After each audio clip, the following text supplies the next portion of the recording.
working in the trenches. That's not a figure of speech. So this side's shored up pretty good.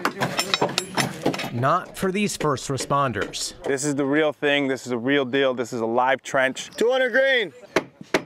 It can come anytime, any day, and we have to make sure we're all prepared for it. And staying on top of their game. Shoe and hold 200 on red. Means going a level below. We got an 8-foot depth, we got a 9-foot depth, we got a 7-foot depth. Or more. This is one of the most dangerous training scenarios that we can perform because this is a live trench. Shooting green to 150.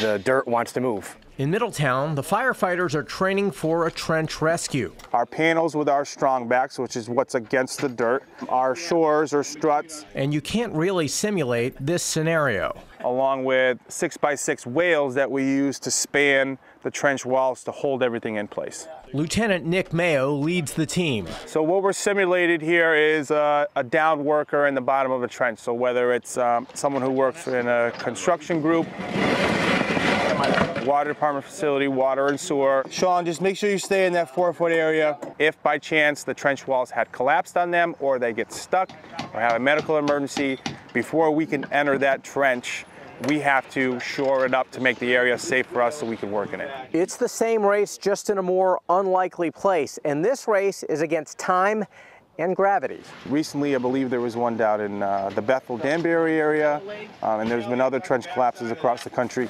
especially in the trench world. Even in a rescue scenario, we need to check certain boxes before we can enter that trench and affect that rescue. They call this highly technical rescue. How many struts are being inserted, the correct pressures. Green to 150. That takes an entire team. Offering a service like this to be able to say that we can show up, shore up a trench and effect a rescue, it's going to save lives. Our goal is always the same no matter what we're doing. It's safety. It's about saving lives in anything we do. If it's dive, trench, confined space, fires, EMS, all of it. It's all about saving lives, and that's what we're here for. In Middletown, Jim Altman, Fox 61 News.